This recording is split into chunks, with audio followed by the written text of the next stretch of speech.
लेकिन एक कछुआ जो कि 1 मिनट में सिर्फ 5 से 6 बार सांसें लेता है, वो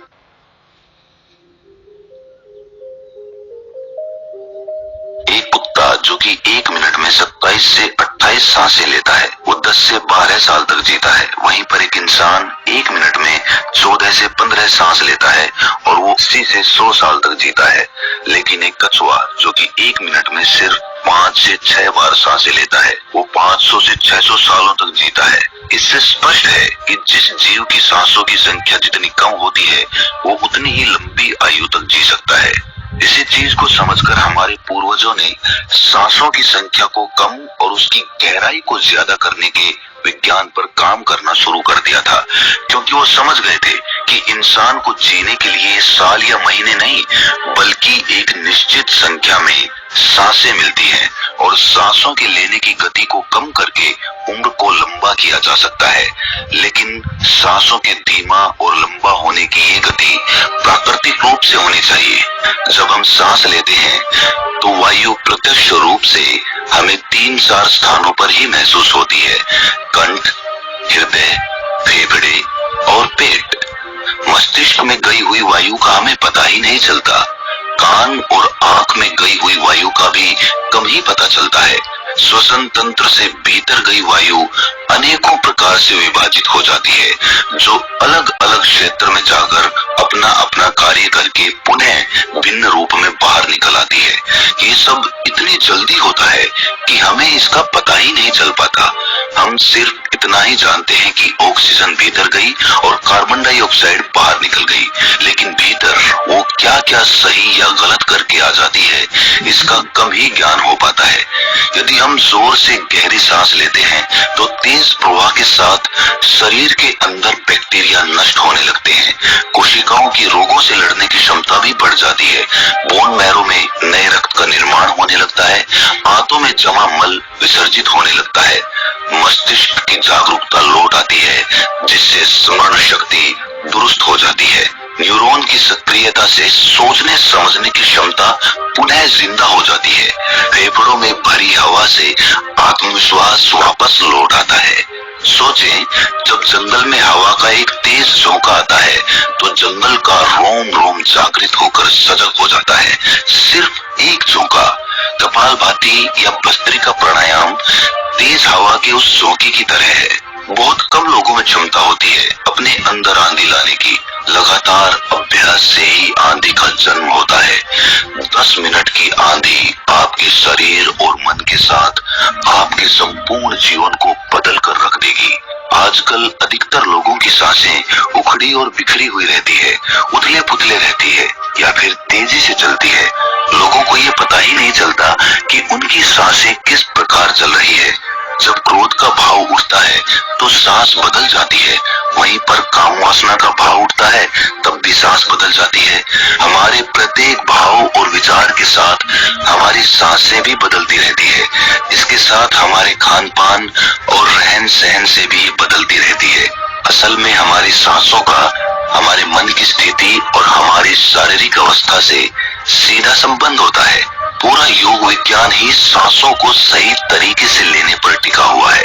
तो अगर हम सिर्फ अपनी सांसों को सही तरीके से लेना सीख जाते हैं तो हमारा जीवन जादू की तरह बदल जाएगा। आज इस प्राचीन योगिक कहानी के माध्यम से हम सांसों को सही तरीके से लेने का तरीका और सांसों के जादुई रहस्य के बारे में विस्तार से जानेंगे। बहुत समय पहले की बात है, एक ऋषि अपने आश्रम में छात्रों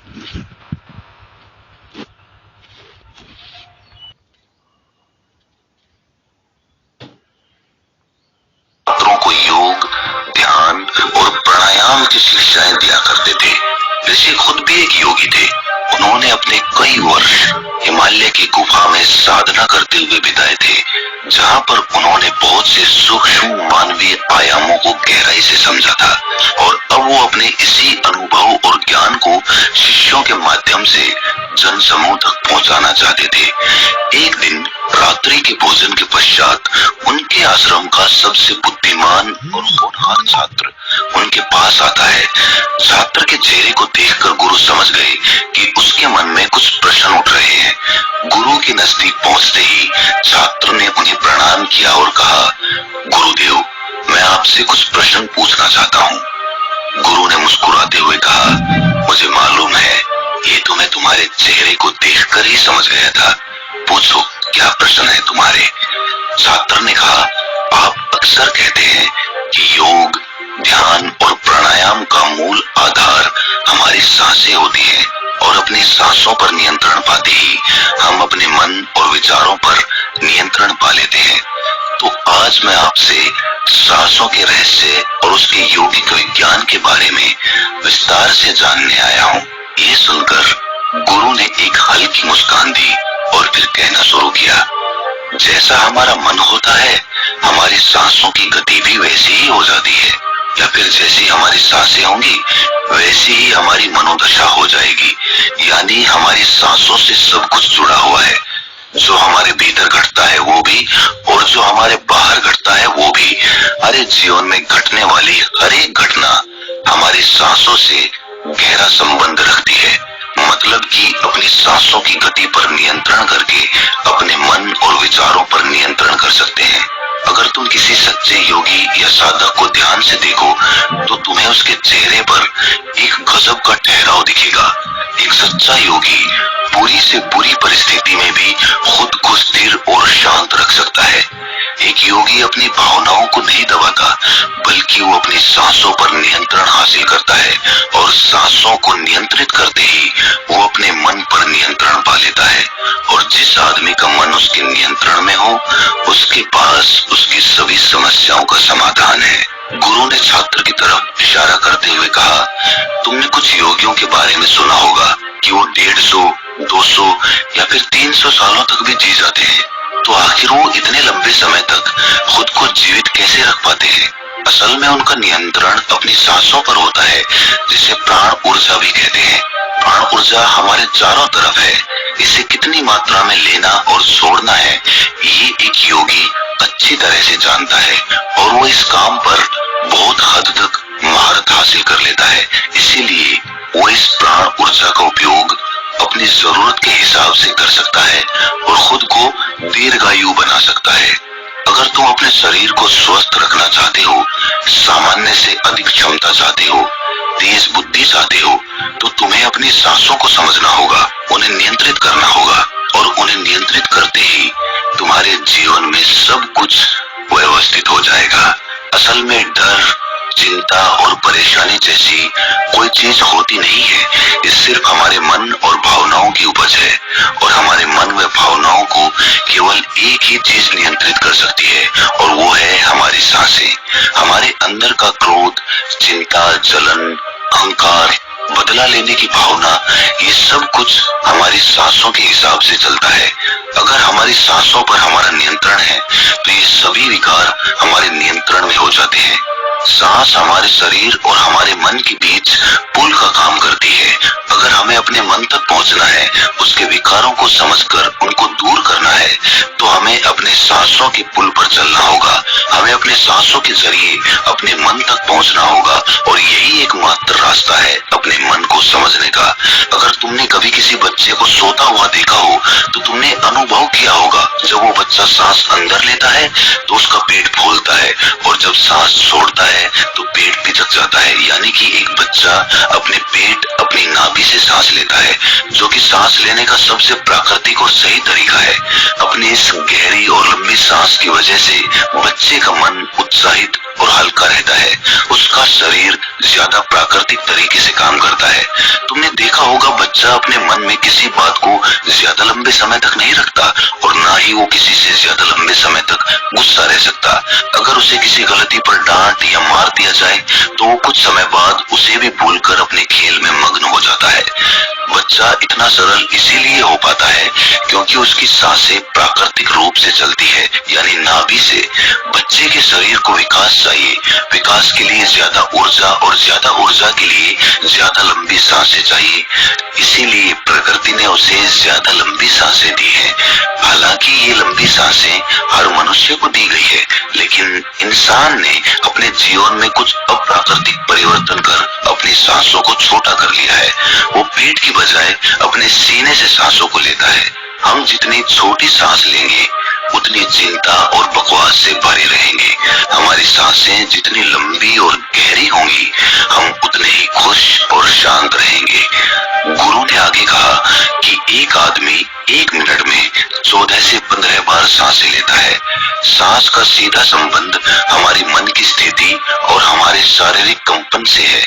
अगर 1 मिनट में ली जाने वाली सांसों की संख्या 11 से नीचे आ जाए तो हम अपने आसपास होने वाले कई कंपनों को समझना शुरू कर देंगे, यानी जानवरों की आवाजें हमारे लिए स्पष्ट हो जाएगी। तुमने सुना होगा कि शेर और बाघ जैसे खूंखार जानवर भी कुछ योगियों के सामने आते ही पालतू बिल्ली की तरह व्यवहार करने लगते हैं। ऐसा इसीलिए हो पाता है क्योंकि उन योगियों ने अपनी सांसों की संख्या को कम करके जानवरों की आवाजों, उनकी भावनाओं और कंपनों के साथ एक संवाद स्थापित कर लिया है।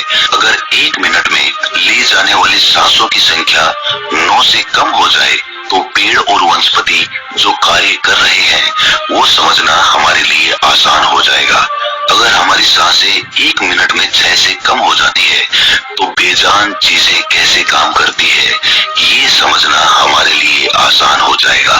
बेजान चीजों के कंपन और उनसे जुड़ी दुनिया हमारे लिए स्पष्ट हो जाती है।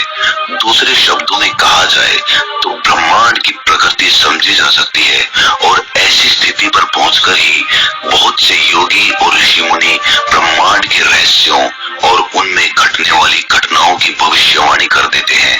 हमारा शरीर जितना स्थिर होगा हम उतनी ही कम सांसें लेंगे।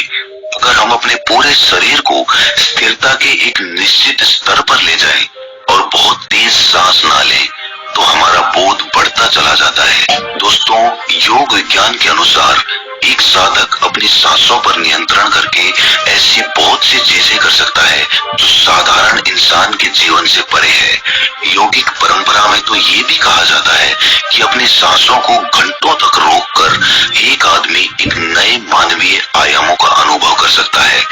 ऐसी बहुत सी बीमारियां जो जानलेवा हो सकती हैं या जिनका कोई इलाज नहीं है, उन्हें केवल अपने मन और दिमाग पर नियंत्रण रखकर ठीक किया जा सकता है।